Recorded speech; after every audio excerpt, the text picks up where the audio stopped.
session of the We Move sessions. We Move is 25 seminars delivered by top UK music and technology experts, and who all just happen to be women and gender minority. So that's very exciting. So this evening we will be partaking in this joyous session that is led by Liina, or LNA Does Audio Stuff.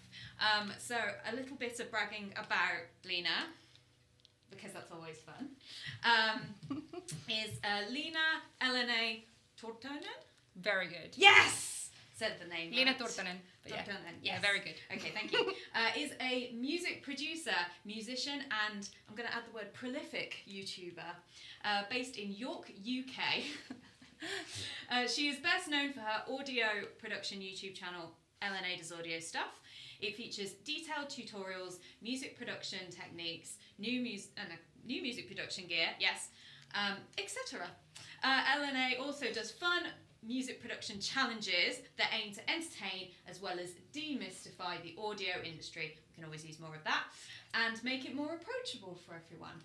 She also does a number of other wonderful things, but I think that probably deserves another stream for me to just brag about how wonderful you are. And instead, I am going to turn over to you. Thank you very much. Okay. Yeah. Thank you. Well, thank you for coming here. I will be talking to you today about music production and workflows and creativity and confidence a little bit as well, because how can we talk about creativity without confidence? So I have a little presentation prepared to you first, and then what we will do today is make a track in half an hour. And the people here will help me with it. So I'm not planned this at all, and you will make this with me, and we will talk about the topics that we are talked in the presentation while we make the track, so we can make some cool music today.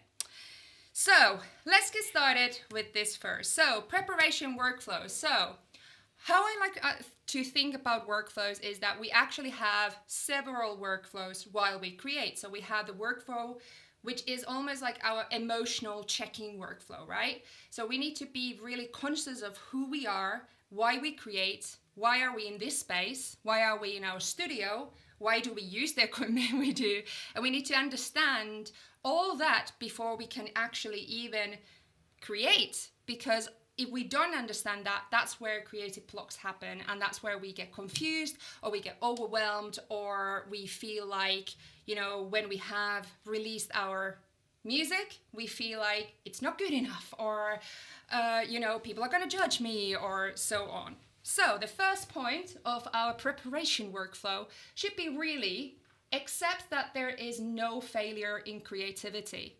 And I think that is hardest one to accept. You probably all agree. Because why do we think that there is failure in creativity? We think about it because we measure it with likes. We measure it with money, streams, followers. We put so much, music industry puts so much pressure on us, put value on our creativity. We also measure it by validation. So, is my mother gonna like it? I can't swear on my song. My mom is gonna listen to it, or my family is gonna listen to it. Or I can't do that. We constantly give ourselves rules because we do think there is failure aspect in the creativity, in the word creativity. But if you think about fine artists or, of the history of the time, have they actually sat there and thought, you know what, I'm not gonna draw this or paint Mona Lisa. My mom is gonna hate it. Or how many likes it's gonna get. Oh my God. So I think we need to kind of evaluate what creativity means for us. And we're gonna talk today about goals, and we're gonna talk about creativity through that. Second point, learn how your creativity functions. There's actually psychological studies that can help you with your creativity. There's actually things like your brain functions a certain way. So as a neurodivergent person by myself, I have needed to really look into my mind a lot when I have learned how my creativity works, because people have been always saying that my brain doesn't function normally. I'm not normal, something's wrong with me.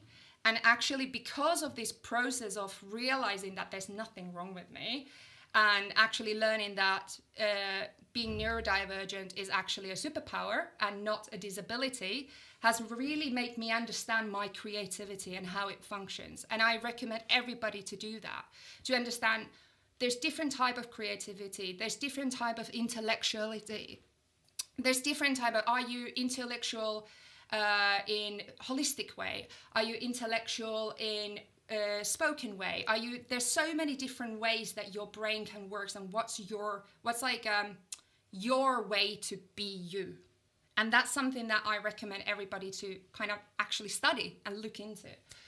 3, create space for your creativity, whether that is time or mental space, even just accepting that you are a musician and you deserve it, and you deserve the title, and it's okay for you to create. You don't need to feel guilty taking the time. You know, all these emotions that you might go through just by like, oh, well, I'm not a real music producer. Oh, well, I'm not a real songwriter. So, you know, is it mental space, or is it time space, or is it physical space? Create space for your creativity. Also don't be afraid to take space. So think about that. 4, manage your expectations. Why are you creating? Why are you doing music? So if you have very clear ideas of your goals and why you're doing everything, then what's failure? You know, how can you fail if you actually know why you're doing something? And being honest about it. If you want to be a pop star and you want to sell zillions of copies of music, then be honest about it. Work for it. You know, there's a brilliant artist called Kara. If you follow her on Instagram or YouTube or something, she's absolutely brilliant. And she's totally just out saying like, yes, I want to be a pop star. So what? You know, I'm doing my own music videos. I'm going to do the aesthetics of pop star. I'm going to be a pop star. And why not? That's honest thing. You know, she wants to do that. So she's that. So have your expectations, have your goals. What is it actually that you want to achieve with it? And we're going to talk a little bit about all these things now. So let's talk a little bit more about creativity. This is a very long quote, but it's a brilliant quote from Sir Ken Robinson. He said this in a TED Talk that I recommend you to look. If you just Google Sir Ken Robinson, this will come up. It says, kids will take a chance. I'm going to read from here. If they don't know, they'll have a go. They're not frightened to be wrong. Now, I don't say being wrong is the same thing as being creative. What we know is if you are not prepared to be wrong, you'll never come up with anything original. And by the time they get to adults, most kids have lost that capacity. They have become frightened of being wrong. And we run our companies like this. We stigmatize mistakes. And we're now running national education systems where mistakes are the worst things you can make. And the result is that we are educating people out of their creative capacities. When I realized this, it made me understand that everything that anyone has ever told me about my brain was wrong. I'm not stupid, I'm not lazy, just because I don't fit to the education system. Yeah, I feel like a lot of people can feel like connection with this. We are educated away from creativity, and we're made to feel that there is failure in creativity. So we need to find our way of figuring out what is failure and what is our relationship with our creativity. And I think that is very long journey to take, but also it's really hard. Like even after I've been studying this now for a while, and I make music. You know, yesterday I did a session, 6 hours of music, and in the end I felt like, oh, this is not good. But then same time I was like, I catch myself thinking that and being hard on myself. And then I was like, no, I actually learned some new techniques. I actually created music. What's failure in that? I created sound that I don't need to publish to anyone else, but that's not failure. That's success. I achieved something today because I created. Dots. You know, that's the end of it. I created, I succeeded. So, another scenario let's say you are now sitting by, especially as a music producer, if you are sitting by in your computer and you have all your equipment around and you're ready to make music, and let's say in the same moment you get an idea and you're like, okay, this is it, this is such a good song, I'm gonna go and sit down, I'm gonna start doing it. And then what comes to your head? Oh no, someone said once that you cannot do this technique, you know, you can only use sidechaining in EDM, but you cannot do it in folk music. I don't know. You know, like you think of something that comes to your mind and it stops your creative flow. And at the same time, you see your new controller and you think, you know, I don't know that well enough. So let me Google it for a little while. So then after that, you went to the situation feeling inspired. Then you plucked your creativity by thinking something that someone else said. And then third, you also started to learn new things while you create it. Does those things like sound familiar to you? Oh God, yes. Yeah. So I want to talk to you about things called divergent and convergent thinking. Are you familiar with these concepts? They are very much used in nowadays like workplace, you know, creativity enhancement things, but they're psychological concepts. And what they mean is that divergent thinking is the process of thinking that explores multiple possibility solutions in order to generate creative ideas. And in contrast, divergent thinking refers to opening the mind in various directions and trying to try out multiple solutions for a problem. Whereas convergent thinking is the process of figuring out concrete solution to any problem is called convergent thinking. It's a straightforward process that focuses on figuring out the most effective answer to a problem. Here's a very pretty graph by Sylvia Duckworth. There we go.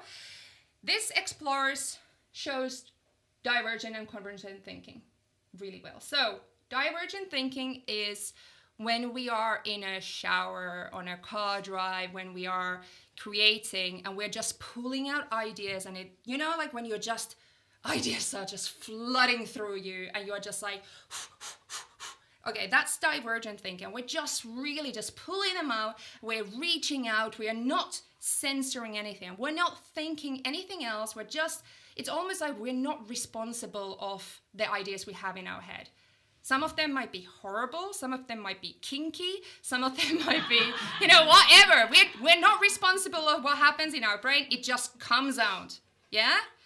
And that's what divergent thinking is. And that's you being you and you being honest with yourself. That is you reaching to the depths of honesty and uncensored flow of thought.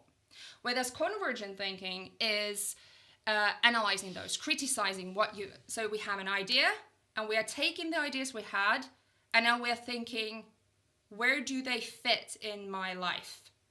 You know, does my mother like it? Example. Or will my friends, you know, think I'm embarrassing if I do it in this genre? Or blah, blah, blah, blah, blah, blah. We are analyzing, we're thinking, okay, well, this synth should go with this drums because this is what the genre should be. And we're just full of criticism, right? And what we do when we create, we do that same time.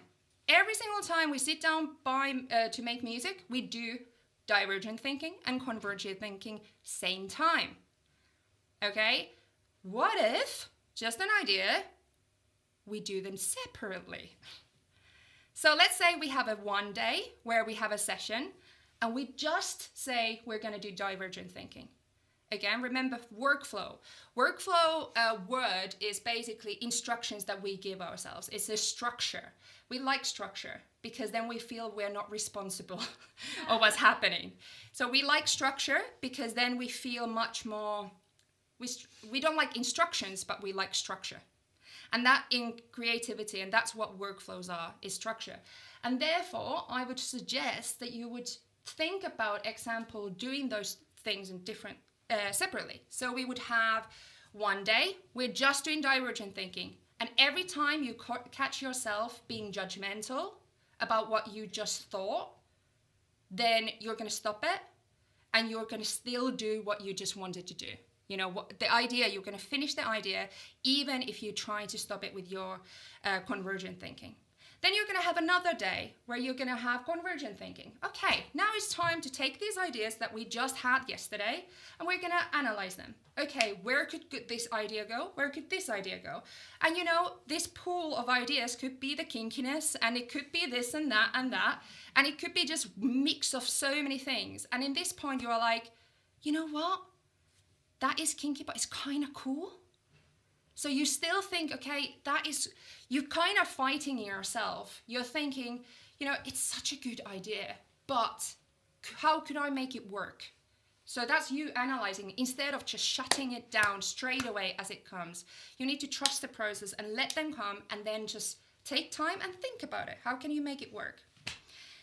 So then I would suggest that you have a third day, and that's for learning. So when you are actually doing your first and the second day, that's where you only focus what you know and not to the things that you don't already know. So you only use the equipment like we were talking earlier. If you have a machine and you feel comfortable with it, don't go and just use your new synth because you're not comfortable with it. Just use that when you're doing these. And then learn the new synth on the third day. Have time for that. So the mix comes next week when you do divergent thinking. You have learned the new synth. Maybe then you feel comfortable enough to use that when you're actually doing that. But don't try to, you know, learn and create same time, because then also jealousy, pressure, you know, all these words come in when you go and look at, you know, YouTubers do stuff online and, you know, like all this equipment that they show and all that, you know. You get into your head and then this happens. Then you're judging yourself. So, time blocking. We already talked about it. We talked about putting your life into structures. And this is part of the workflow that we talked about in here. This is part of it. So this is first, and then we also start structuring our creativity around what we are able to do. Time blocking and its close cousin time boxing, task patching and date theming is a simple yet effective way to take back control of your workday. Arrange time for divergent and convergent thinking separately. Also set an own time for when you are learning new skills. So that's what we already talked about. Put a calendar in. Just focus on one thing at a time. Good programmers use the time blocking. Example, Google Drive Sheets and Asana. Very good. Personally, I use this. This is how my Google Drive looks like.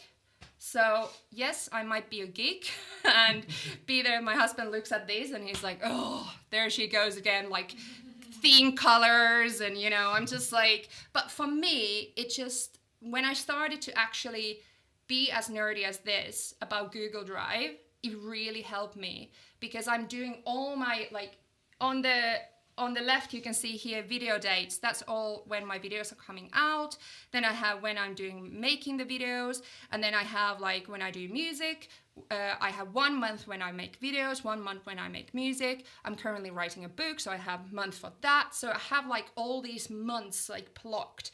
And then inside of those blocks, I have another blocks. And inside of those blocks, I have more blocks. So I'm just time blocking everything. And that really helps to give yourself, again, structure. So you feel more calm. When you're doing one thing, you don't need to think about everything, but you just think about one thing at a time. So you feel less overwhelmed, less stressed, and more creative. Woohoo! Okay. So let's talk about outcome and expectations. Why do you write music? Why do you do it? And honestly, why do you do it? Not just like, oh, because I'm artist and I've been doing it for all my life. It's like, why do you do it? Honestly. Example for me, I could say that honestly, I want to make a career out of it. You know, I need to pay my rent, so I need to earn money. So obviously I need to, find revenue streams to monetize what I do, but also I want to use it as, I don't want to lose my creativity. So I want to do it so that I don't put too much pressure on it. So those are the values that I've kind of given myself. So what are your values? For me, I very much love sort of the old early ambient stuff because it makes me feel really great. But there's a lot of stuff which I feel could go somewhere. And so basically a lot of the stuff I've produced is sort of my own version of ambient stuff that I really love. Yeah. And it's just basically, and it's just that whole creative process just feels brilliant. Yeah. And when you've got that final thing, it's just like, yay, I've done this, it's great. Well, that's the thing. Like, so you are creating it for yourself. And that's the thing. That's one of these examples that I put in here. So we have all our own reasons why would we create. So I have examples that I see a lot of people having. Example outcome number 1, finishing a song. Very good reason to make music. I just want to finish a song. I have a lot of sketches, but I never finish one. So we're going to talk about this today because we're going to make a song in half an hour. It might be bad, horrible. I'll say it will be. Oh, I wouldn't say so. I think it's going to be awesome. But it might be bad, but that's fine. We finish a song, right? That's the goal. So whatever the outcome is, what does it matter? We finished a song. So that was the outcome. So we're managing our expectations. It doesn't need to be the radio hit. But outcome 2, making a hit song for charts. Well, then go and research what does it do. Like, what do you need to have to make a hit song? You're going to need a hook. You're going to need marketing. You're going to need certain equipment. You're going to need a lot of branding. You need a lot of, you need to be in a certain genre. If you want to make a heavy metal song and expect it to be in a top 10, is that going to be realistic? Just a question.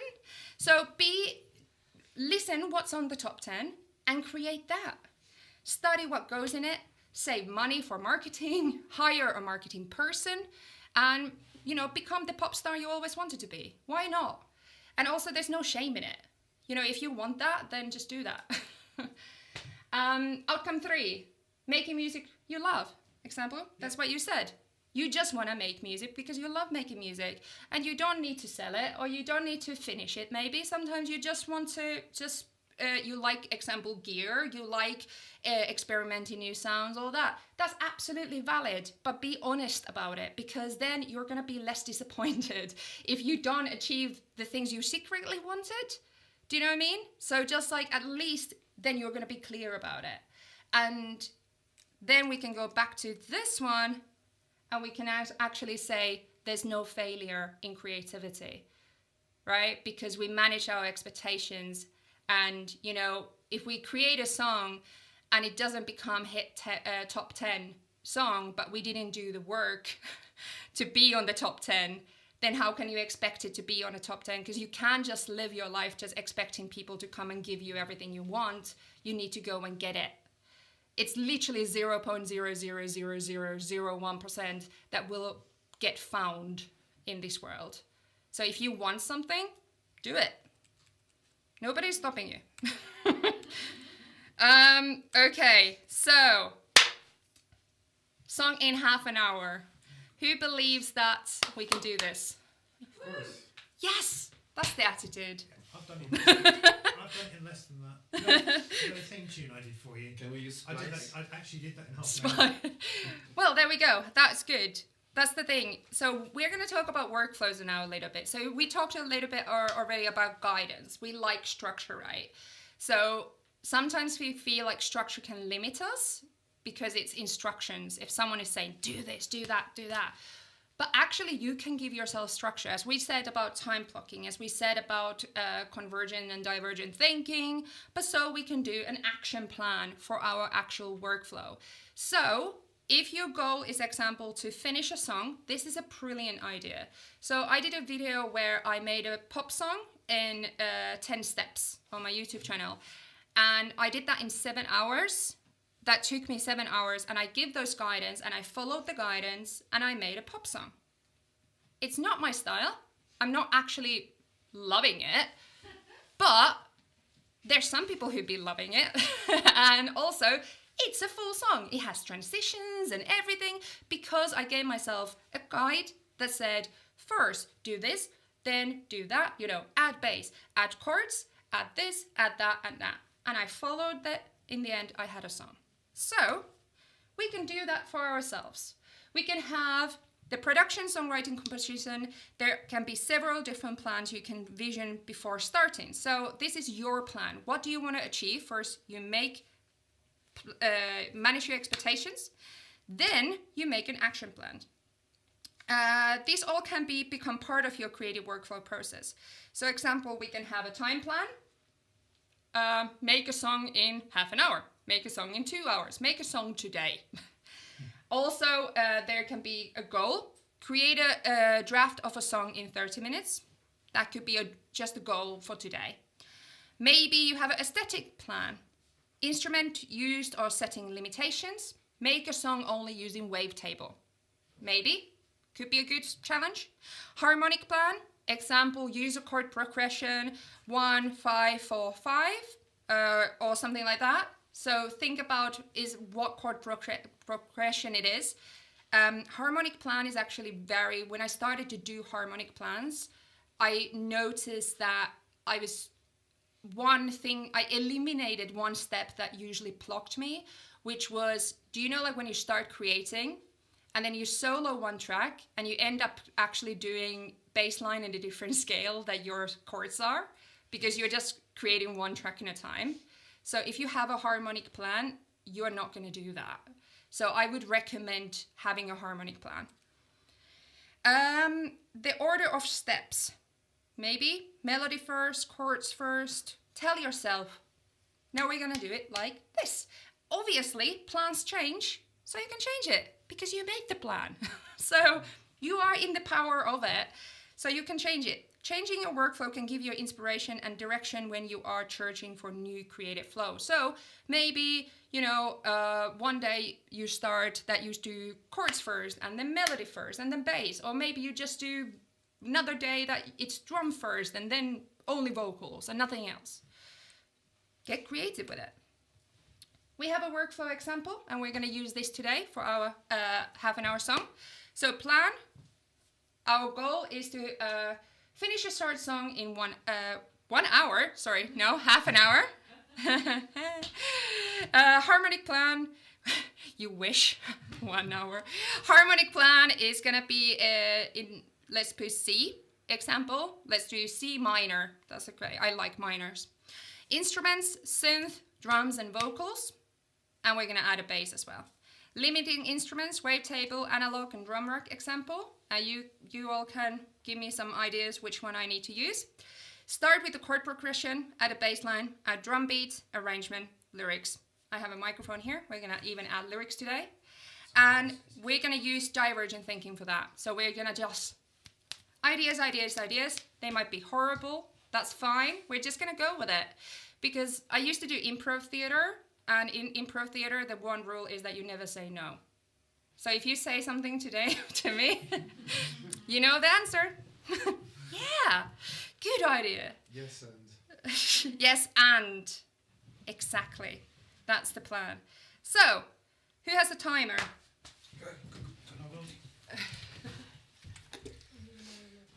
Right, 30 seconds starts. 30 seconds? Well, that's 30 seconds for me to set it up.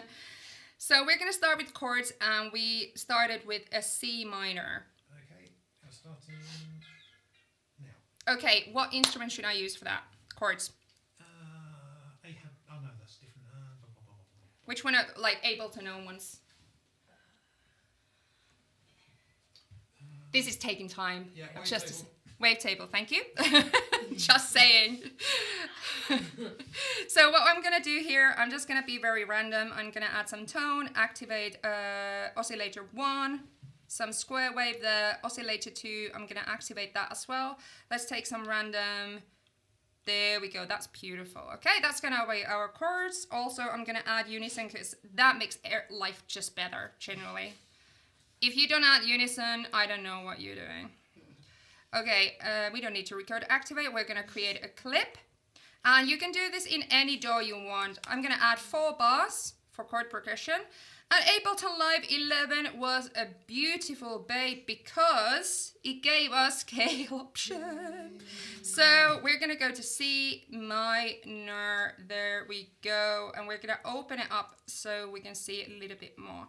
I'm also gonna go to the grid and put 1 bar so we can just click things. So let's just be, randomization is actually extremely awesome way to be creative. So whenever you're in trouble and you don't know what to do, you just click things. There we go. We have a chord progression. Let's listen how that sounds. Ooh,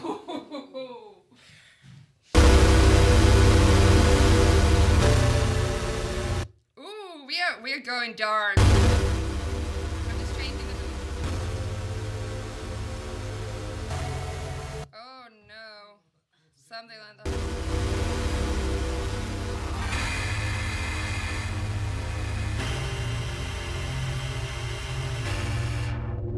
And filters make things nicer, doesn't it? Okay, we have a bass coming up as well, so let's just bring this up a little bit. I'm gonna bring it up. Ooh, a bit nice, eh? And we're gonna bring it 1 octave higher. Yes. Okay, that's our chords done. Perfect. What a wonderful song this is gonna be. Okay, and then we're gonna use bass line. So what instrument we're gonna use for bass? Yeah, bass. It's fantastic in analog. Analog. We're gonna use analog for bass. Great choice. Analog is such a fun. It's one of the first instruments in Ableton Live ever. So we're gonna go to oscillator 1. We're gonna put it octave lower. This is very small for me here. Let's put a square. And let's go oscillator 2, put it, detune it slightly, there we go, maybe another one, there we go. And then I'm just gonna go to here, we're gonna play with the routing options, and let's just see what kind of bass sounds we have. And let's go to activate the keyboard. Another routing.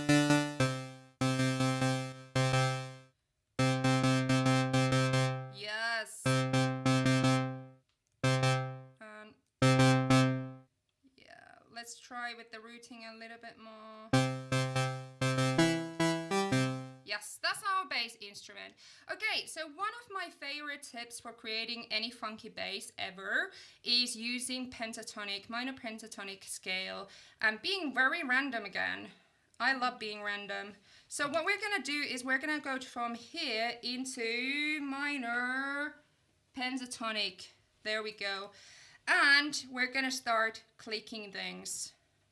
So what I want to do actually is just check. So we're gonna go to C, we're gonna go to D, we're gonna go to F, and we're gonna go to D back, yeah. So C, we're gonna go here and make this 4 scale again.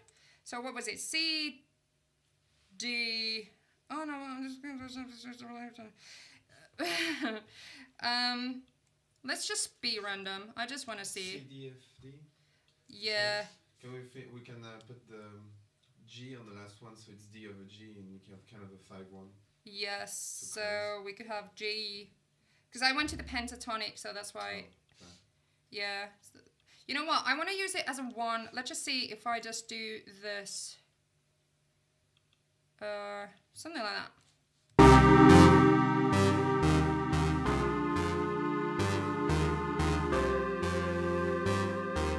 And then we're gonna add a little bit of ghost notes, because who doesn't like ghost notes? Someone said, actually, just a troll commented on my YouTube channel, said, ghost notes make it sound dirty. I was like, dirty? That sounds alright.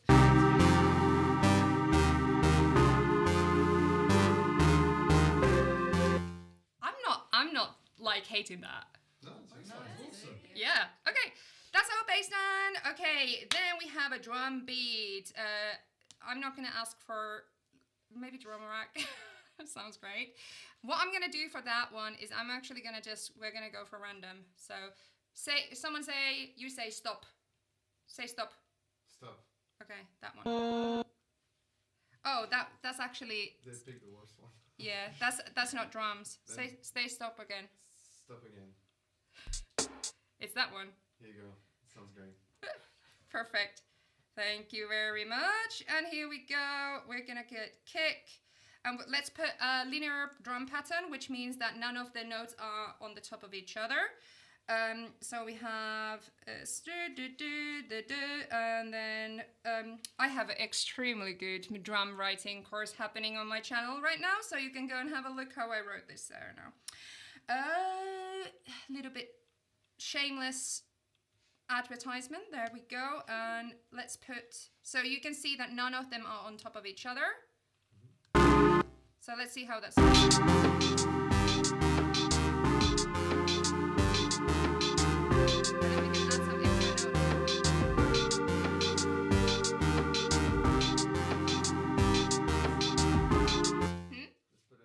Snare.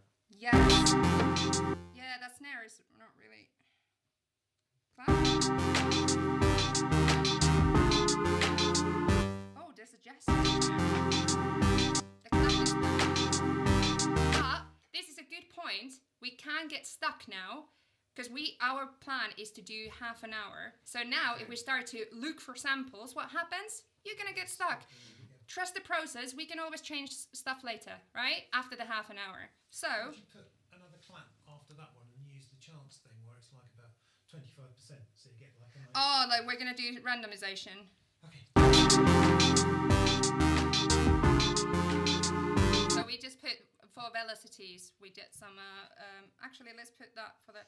Hey, now you're slowing me down because we started to.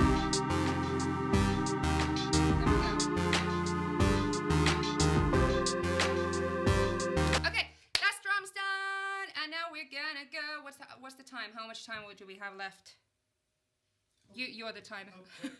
You have 21 minutes. Wow. Well, we have ages. I can slow down now. We have drum beat, so we're gonna do arrangement now. Okay. So what we will do is we're gonna do a subtractive arrangement, which means we're gonna put those all in the beginning, and you can do this in any DAW you want. And we're gonna go to, what's the length of a pop song? Less than 3 minutes now. Is it less than 3 minutes now? Yes. Well, let's go 2 minutes 90. That's fine for us, our time consuming. Okay, so now our clips are here. So what we will do now is we're gonna go and do subtractive arrangement, which means that we're gonna remove bits. Instead of adding, we're removing. So, example, we could start with just the U like this, and we can just go 4 bars. Then maybe we can have just the drums and the synths like that. Then we come into chorus and we're gonna have all of them there.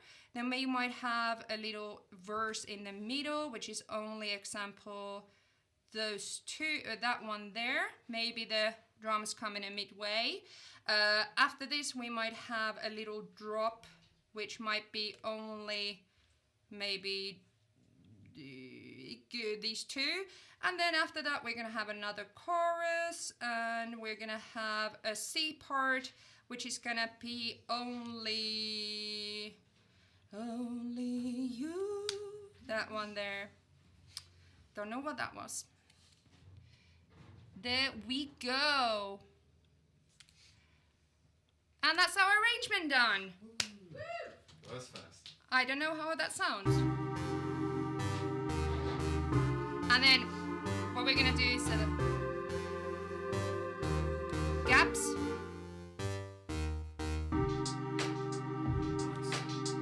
And then gaps are great. Look at that. We can.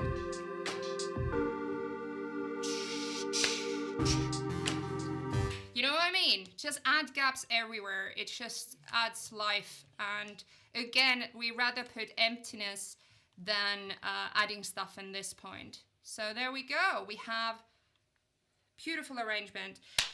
vocals, lyrics. Let's do this. Okay, so what I'm gonna do is if I open the notes, wonder what's gonna pop up. Could I have one of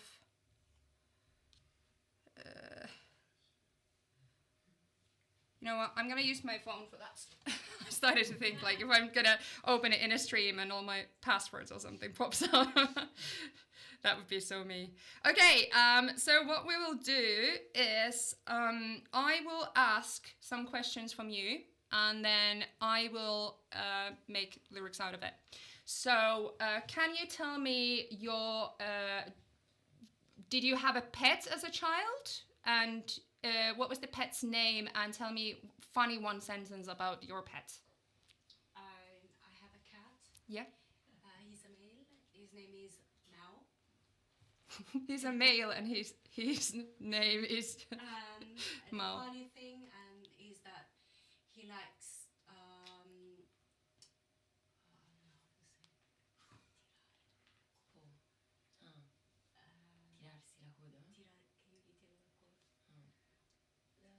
sorry, in English. That's fine. Tail be pulled. Yeah, he likes for me to he's still to be pulled by me.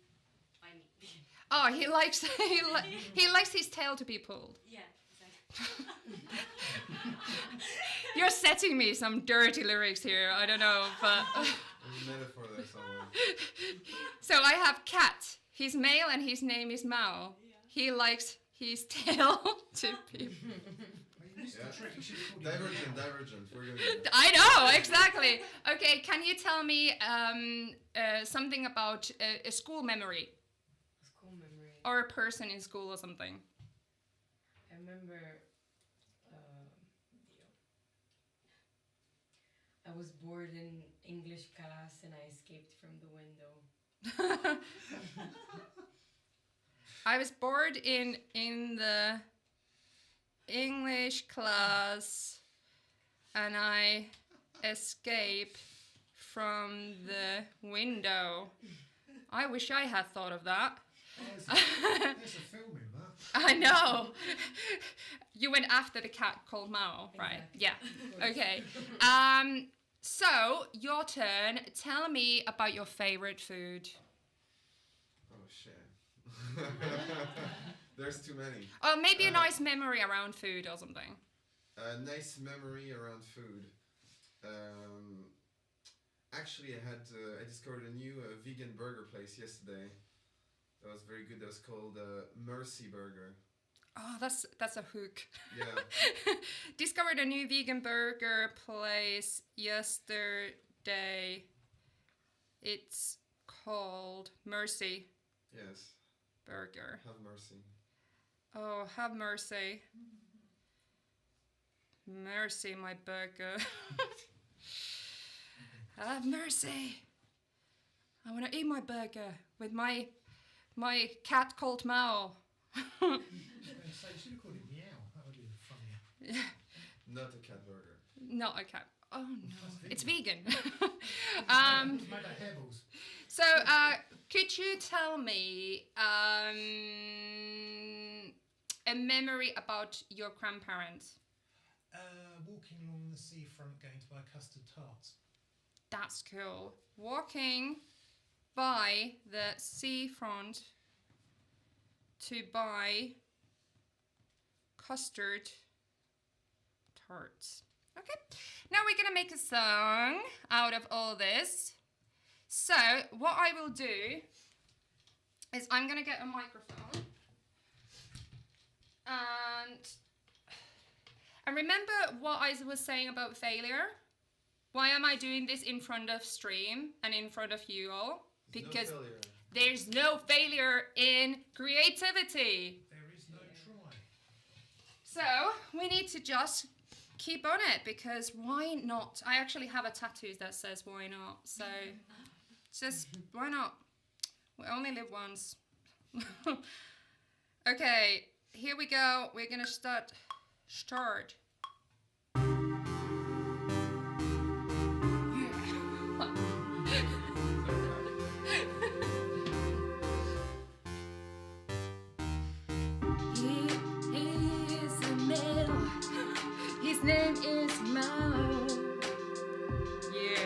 He likes to do his tail to people. Yesterday, oh yesterday, I've discovered. Okay. Yesterday, I discovered a cat called Mao. And yesterday, I discovered a cat called Mao. Yesterday. Okay, I kind of got a hook there. So what we'll do is that we're gonna go. I literally was just looking at the words and just singing stuff. I don't know. And sometimes it even sounds horrible because I'm going, and that's fine, you know, because we're all embarrassing sometimes, and you know, I'm alright with it if you are. It's always like being embarrassing sometimes is very freeing because you kind of realize that nobody cares. Yesterday, I discovered a meow. I'm feeling something there. You're setting up the pulling the tail there with the tongue. Yes. Yeah, do. Yesterday. Something like that. Yes, yeah. Yesterday, I discovered a cat called Mao. Yesterday. I feel like harmonies, and then we almost like feel like we can just play with that a lot. What's the time? You have got 11 minutes. Oh. I'm almost there. Yesterday, I discovered, yeah, da da, something like that.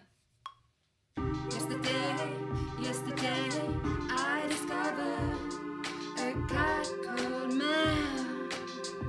I just feel like I need to do that. Yesterday, I discovered a cat called Mao. So what we need to do is match them a little bit. Yesterday, I discovered a cat called Mao. Okay, so we have, I feel like that's gonna be, is that gonna be verse-ish? So I feel like in the beginning there needs to be some meow, meow, meow, meow, meow, meow, meow, meow, meow, meow, something like that.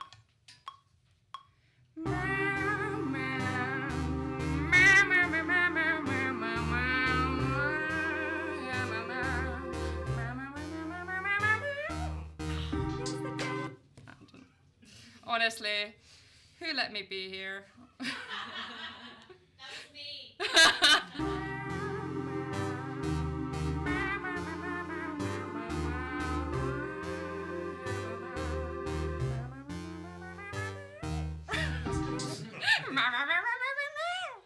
That should be the end.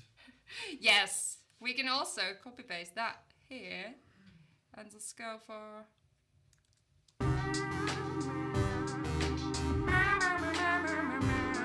I feel like that could be a chorus melody. Down, down, na na na na na na na na. And it could be. The third line can be repeated as well, I think. Yes. Pretty good. You have the meow, meow, meow, meow, meow, meow. And then I remember the third bar-ish.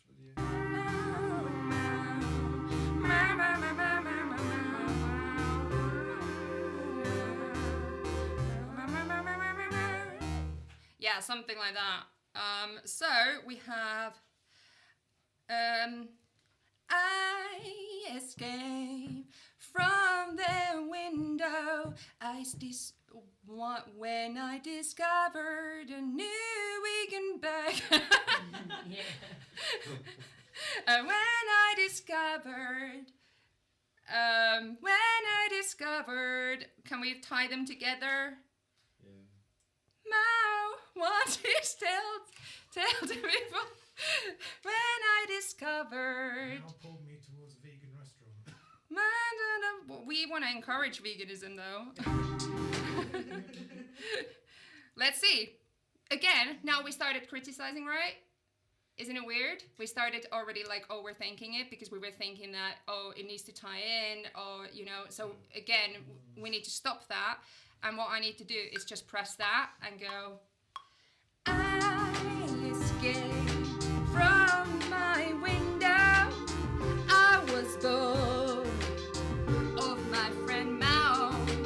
I escaped from my window.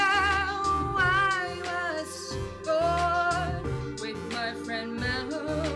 Wow, wow, wow, wow, wow, wow, wow. Yeah, wow, wow, wow, wow.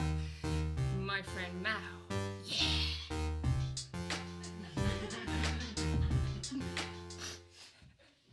Honestly. So that's our chorus.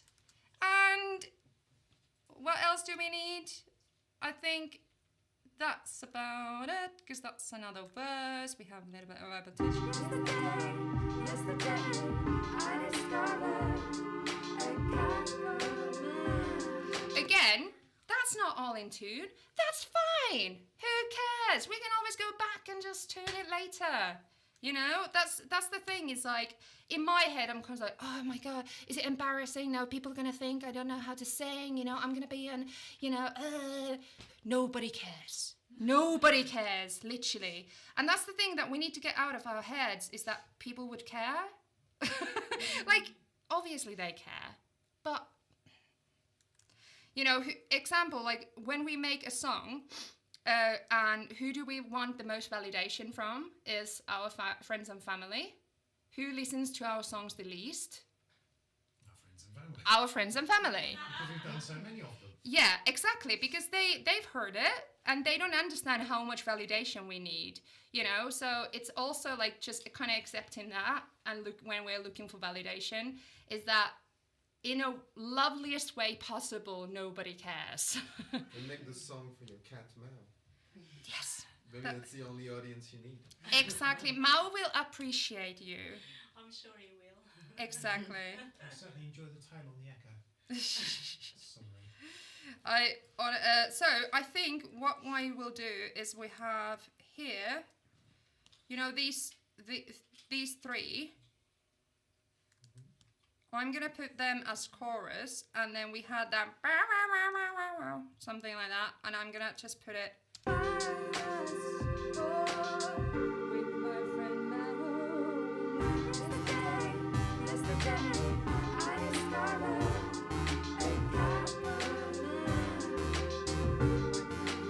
And then there's some stuff there on the behind, you know. I don't know.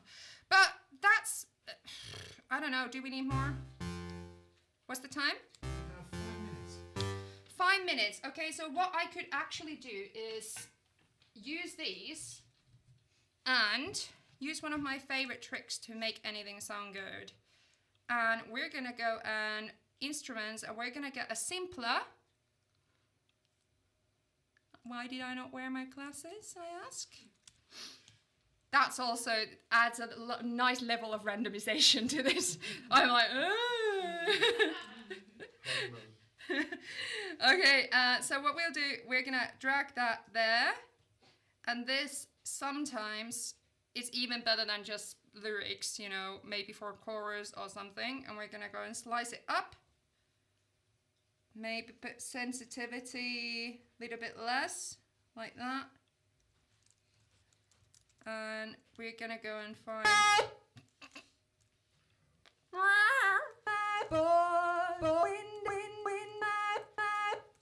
Instant scat.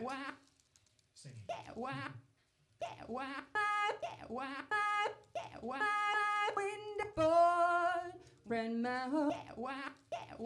I kind of like that. That's a weird noise. Oh my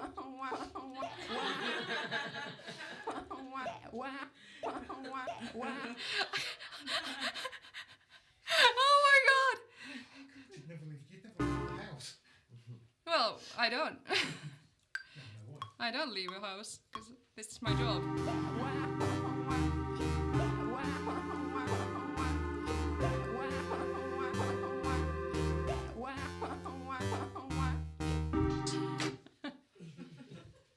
I love music production so much.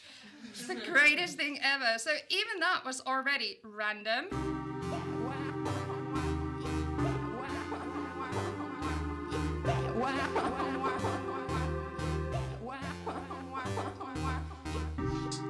And that's where we have our C part.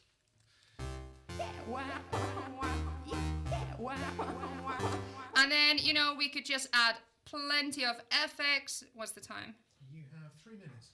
Okay, so what we can do with that time is that we will go to the bass and we will go here and we're gonna go auto filter. If you don't use auto filter, then why do you even bother? No, that was a bit harsh. Like this. Okay, we have a C part.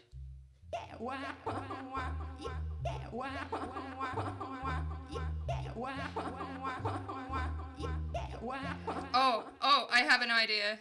And then we go and get this from here, which is the...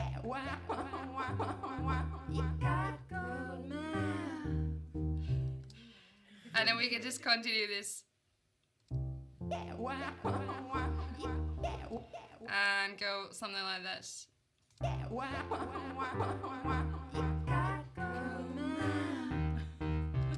I have no idea. But yeah, I think now it would just be cutting everything together. Do we have... I can't remember where all the parts are. We don't have that on.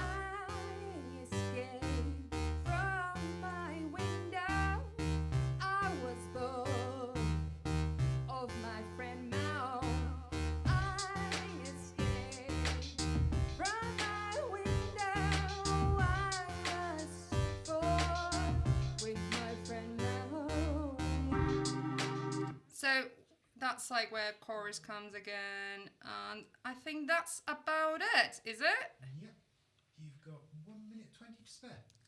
Well, with my friend now. Yesterday, I discovered a compliment. And then we can just group those together like that, and we're gonna add some reverb. Yesterday, I discovered a compliment. See, catchy, right? It's so catchy. Yesterday, I discovered a compliment.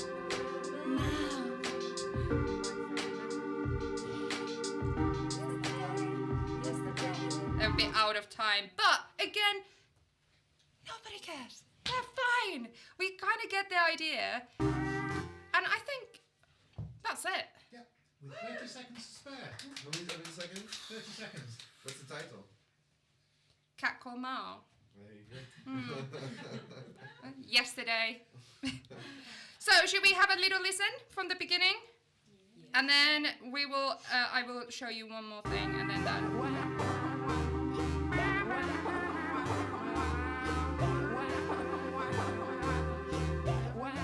Drop.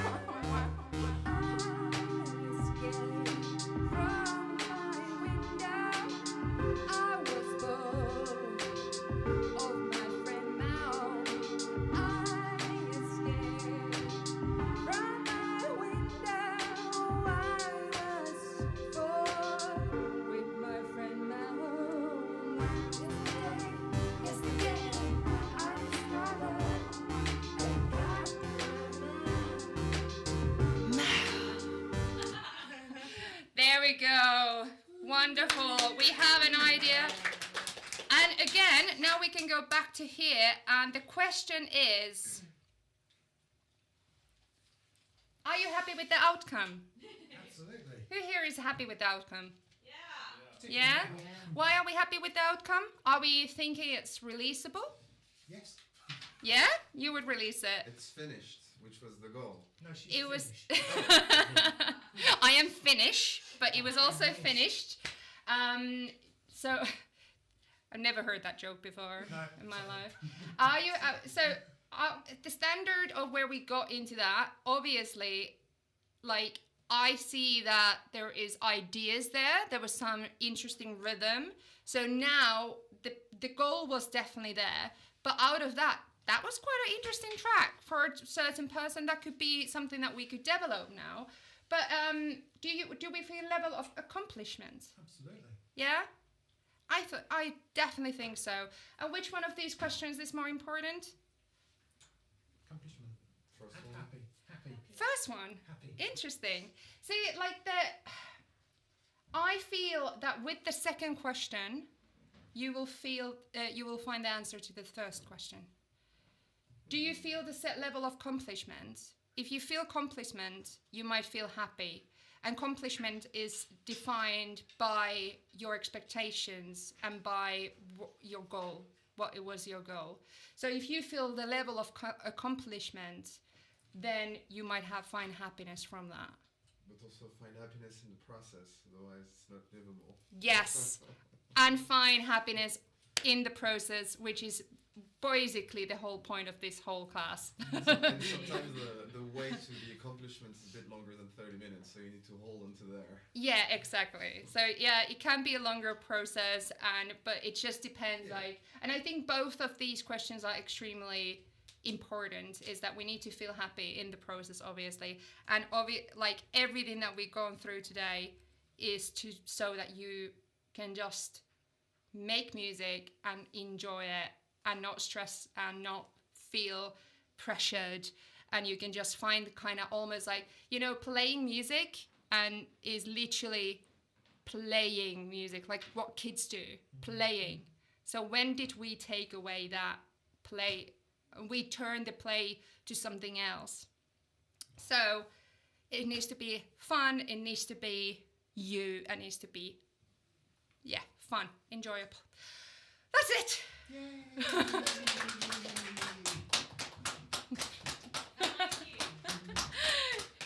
Yeah, do we have a Q&A, Sitch? Yes. Okay, so I'm just going to dance in front of the camera for a second. Thank you so much. Yeah. That was very informative and entertaining. So Good. well done. Well, my point is that I think one of the most important things about music production is that it should be fun.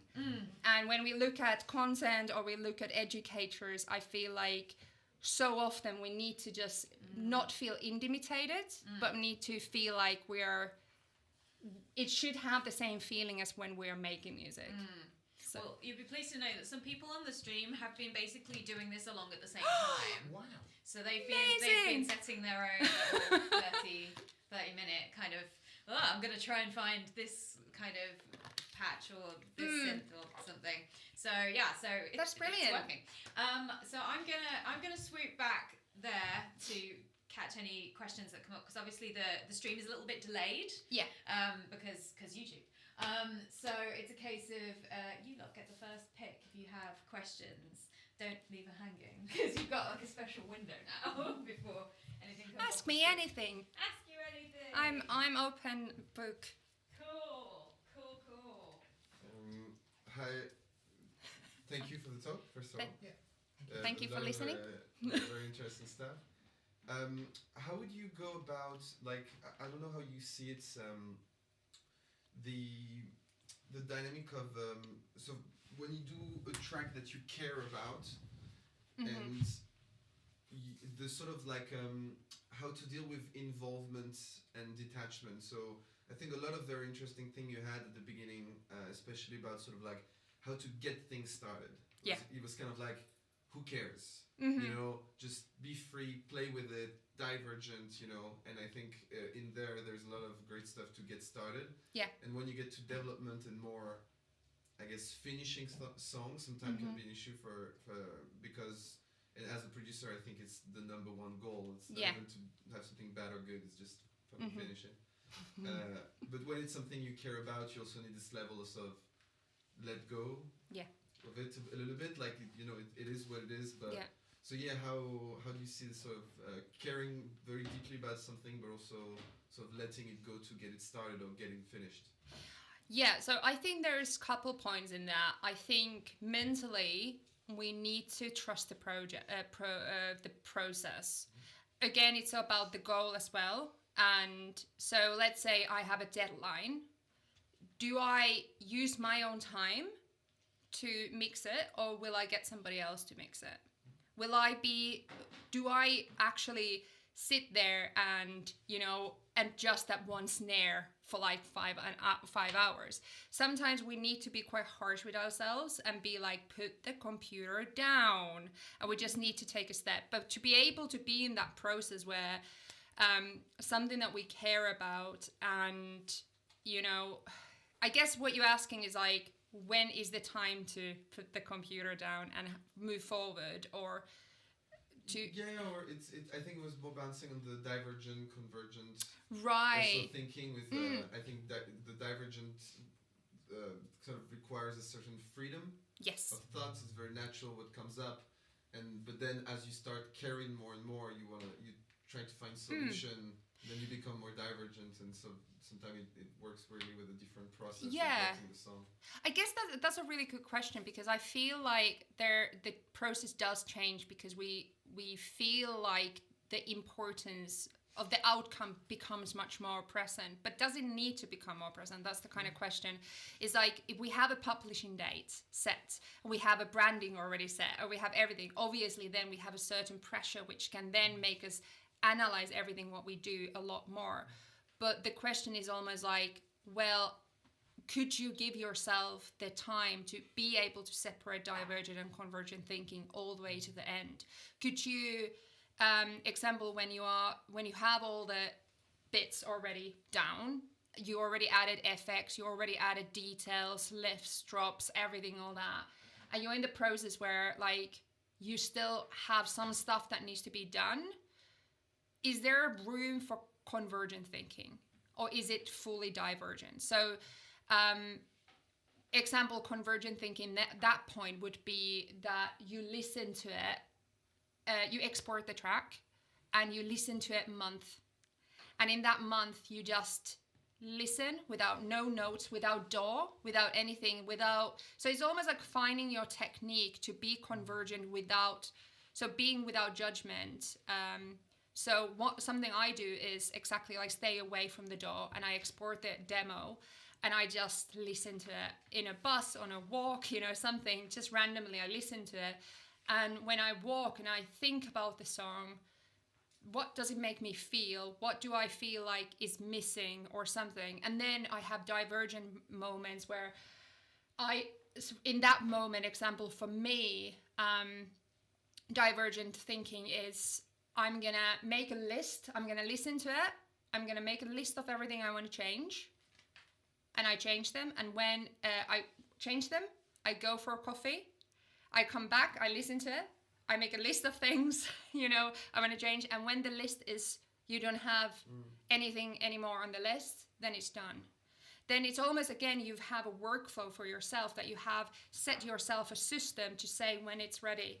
Because I think one of the biggest issues that we do is that we start doing convergent and divergent same time when we start finishing up, and the feeling when you end up being 5 hours later and the song starts to sound completely different than it did in the beginning, and then it's kind of maybe lost its soul, or you feel, you almost start panicking because you feel like it needs to be ready soon, so then you start changing everything, or you start adding stuff, and you you stop being very realistic about it.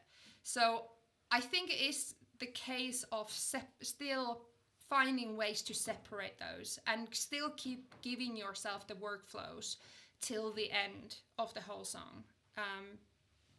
Would that answer your question? Yeah, it was more a talking point than a precise question. Okay, so, yes. Yeah. Yes. But it's a really interesting thing, because I feel like something that has been asked from me a lot is that, how do I finish the song? How do I know it's ready? How do I go there? Like, how do I give it up? In my experience, the number one issue is trying to do too much with one song. And Yeah. usually as a artist or a career, whatever, or your art or who you think you are, stuff like that, bet on more than one song. One song needs just to be one thing. Shouldn't try Exactly. to be all the things. Because then we start just be this. Yeah. We're just taking the facts and we're only analyzing, and we forget that completely when we start putting the pressure so much. Then we are like in the pressure cooker, and we're just thinking about facts. And yeah, so you're so true. Like we forget listening other people's music. We forget, creating in the middle, because like if you create something else and you come back to your song, you might have found something else and new inspiration. And comparing and contrasting what you create and what other people create is constantly like stimulating your mind, which is divergent thinking. Yeah. Got a quickie. Yeah. Firstly, I just want to say a huge thank you for the YouTube channel, for everything, for doing this. It's just fantastic. It's really made a difference to a lot of people, including myself, and I think all the people on the Patreon channel would also say the same thing. But what I want to ask is, do you ever find, I mean, obviously not, because you're just brilliant, but in my case, I tend to find I get sort of like, I don't know, lack of talent, which then causes frustration. I know that's the difference between convergent and divergent thinking, but do you ever get it's like a situation where you've got something in your head, Yeah. some sort of like ideas, and you're kind of just beavering away and you just cannot get it? Because it's like you feel like lack of skill, because yeah, exactly. Absolutely, I get that all the time, like so much. And I think couple things which affect that a lot is how we contrast ourselves towards other people. So I grew up with a brother who is amazing instrumentalist. He can pick a guitar, a banjo, and 2 weeks later he's going bada, bada, bada, bada, bada. I never been technically instrumentalist like as good as he could be.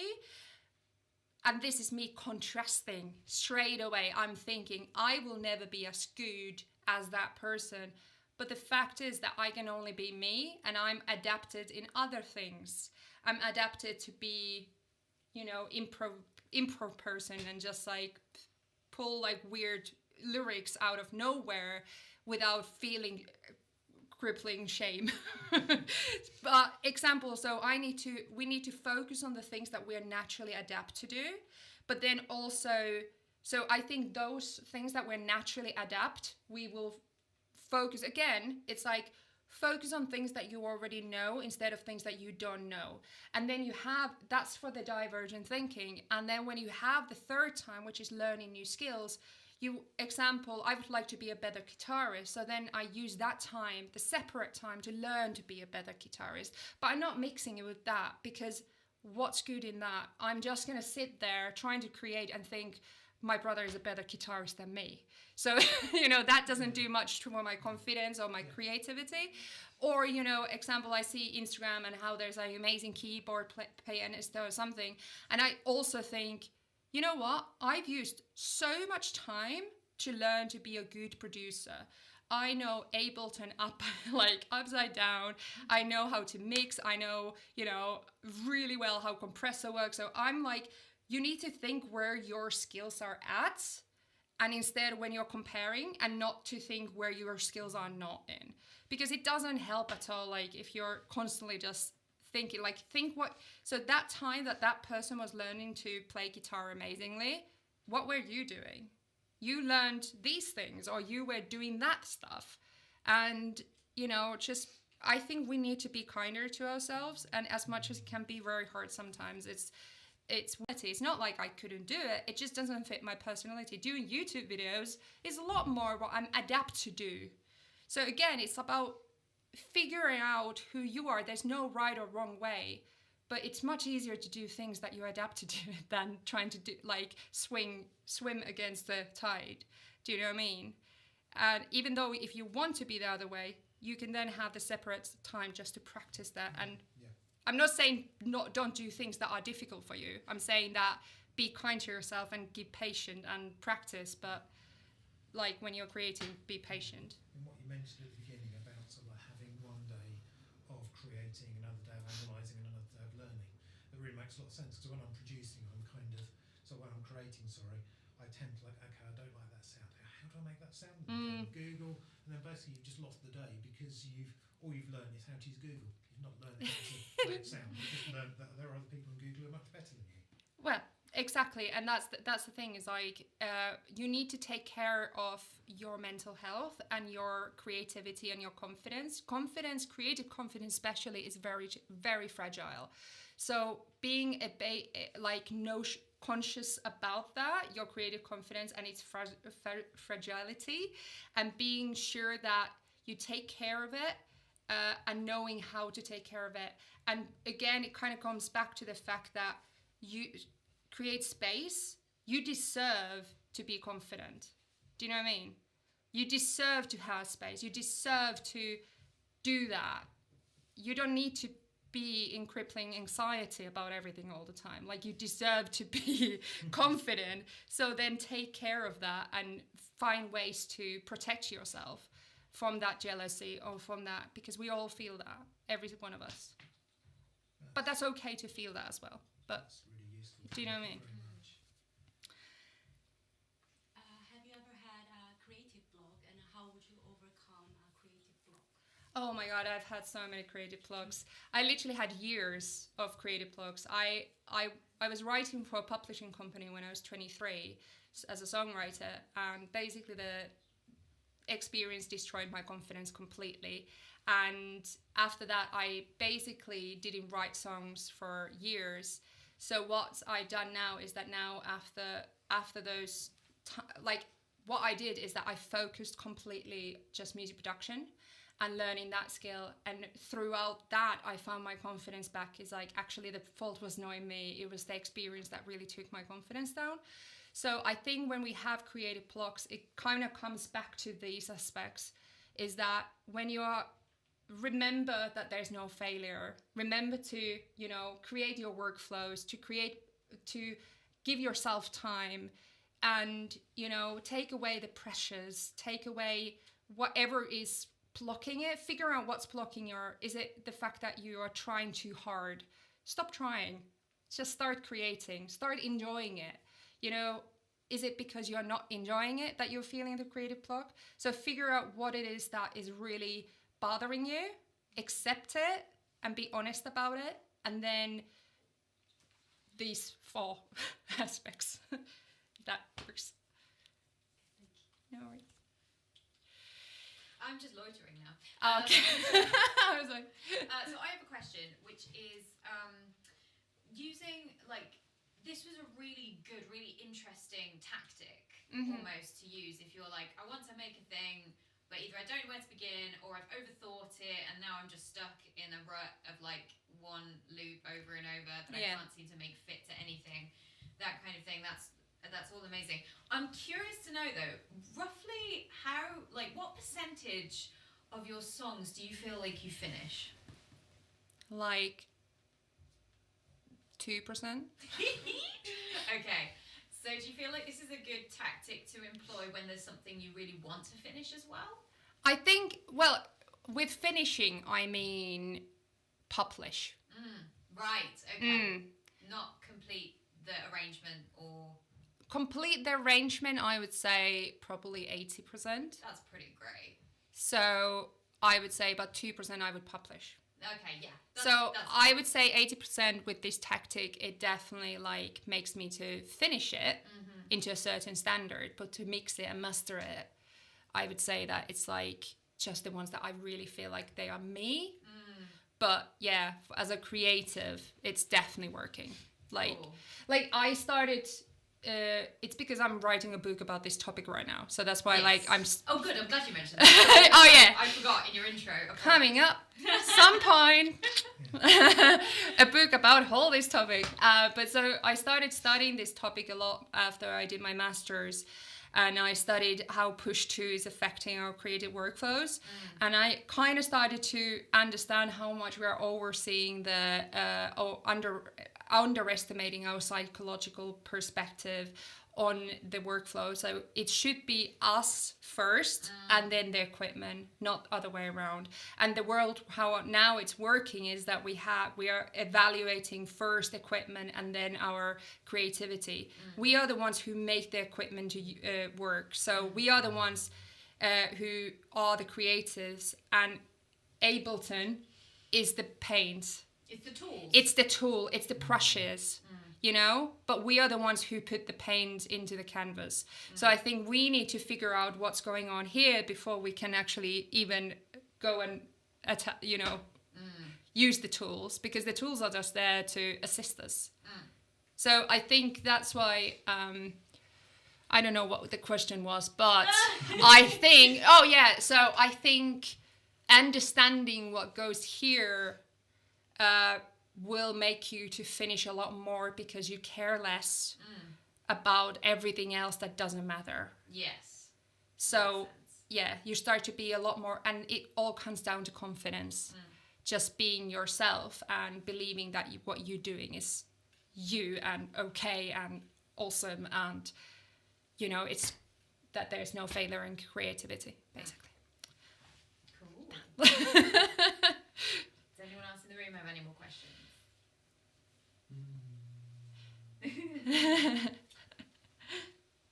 I have a comment, if that's okay, is what you were saying about the equipment.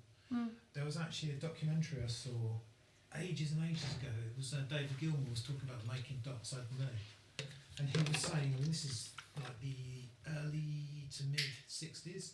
You've got a room of all these synthesizers, and he actually said, these instruments don't actually make you a better musician. You need to actually know how to use them first.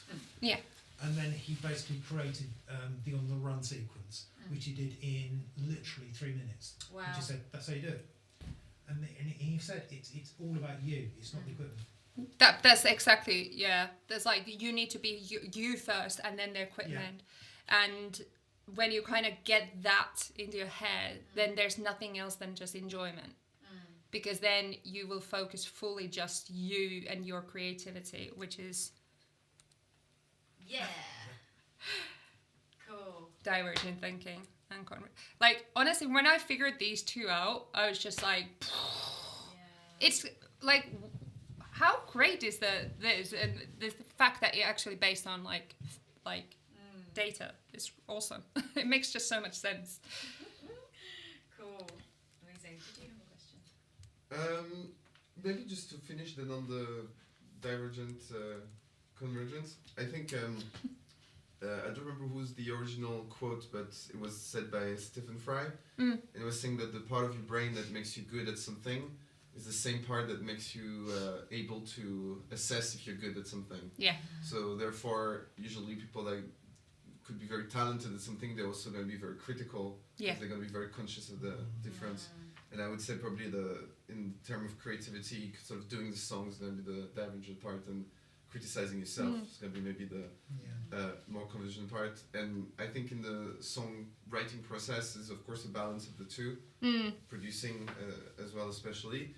And I think you learn the more you do how to balance this. But it's true that overall the real problem always comes when you're too convergent rather than too... if you write with other musicians, if you do... Well, if you were writing for producer, I'm guessing you did a lot of co-writing sessions and stuff like that. The main issue is people that get too convergent and try to judge the song. Yeah. If you're improvising with somebody who's constantly no.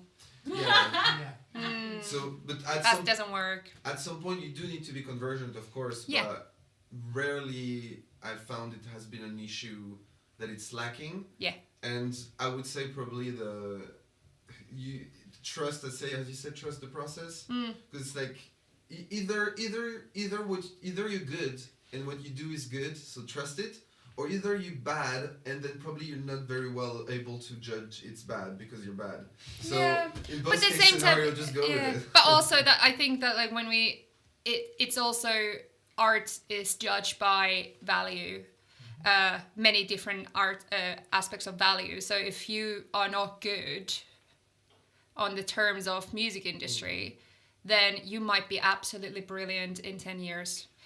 Like that music that you make now that people consider bad, it's like how many years we thought 80s music was horrible and now everybody's rocking it. I'm just saying is that like the value that we put on art is also very harsh. So it's almost like we might put that on ourselves as well, because right, something that, so there might be some people who are completely just divergent, and we think, what a crazy person. They're just like, woo! Just constantly like not judging at all. And, you know, so, but then same time, they might be absolute geniuses, you know, like what they do. And that's the thing is like, what makes us value it one way or another? Well, I think the way I meant it is good or bad within the goal you set for why you do the music. So it's kind of like you make the music, you have a goal you want to achieve. That's a goal. Good or bad in that context of reaching that goal. Yeah, exactly. That's true. Which is kind of like that. Yeah. Yeah. Exactly. Are you happy with it or not? Are you happy with the outcome? And is it happiness more important than accomplishment? And this accomplishment can bring happiness and so on, like we discussed. So true. Awesome. I feel like that's probably a great place to leave it. Oh, unless was there a hand in there? Okay, that's fine. Cool. I will dance into the frame again. Cool. All right. Well, that's the end of Liina's presentation. So thank you very much, Liina. Thank you. Thank you hanging out with us for tonight, having me. both IRL and online. You can find the playback of this session on the Music Hackspace YouTube channel, and of course do pop over to musichackspace.org if you'd like to explore some of the sessions that we've had or the sessions that we're gonna have, both as part of the We Move series, but also we have a huge wealth of courses that are available on musichackspace.org. So do hop over there and have a little look at what we do. But firstly, so Liina's got a book coming out. I do. Do you have any information around it? No. Just that it's coming? I can't say anything, but Okay. it's coming. It's coming. Okay. In which case, Liina is basically tagged all over our Instagram and Twitter and Facebook at the moment, so you can find her online via us if you don't know her already. Yeah, I would just say like subscribe to my YouTube And channel. subscribe to YouTube So channel. and also That's more music coming out made with these techniques this year. So Yes. very happy about that. That's awesome. And actually, Liina's last release was so good. Yeah, thanks. Just as a side note, That was made in 2 hours. This is the kind of like the No I'll Do It. No, I'll do it. No I'll Do Yeah. It. It really is an excellent track. So do you. go and check it out on streaming platforms. Okay, amazing. So that ends session 4 and our second International Women's Day week session. So it's like session 4, session 2, and we've made it like mini series within a larger series just to keep life interesting. And our third and final International Women's Day week session is tomorrow at University Arts London CCI department in Camberwell.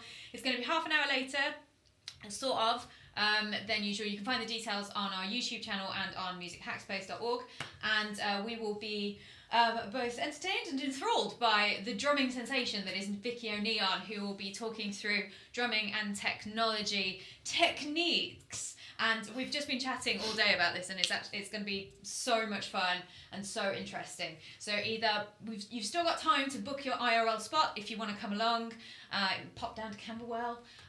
But if you want to obviously stream online, then all the details again are on musichackspace.org.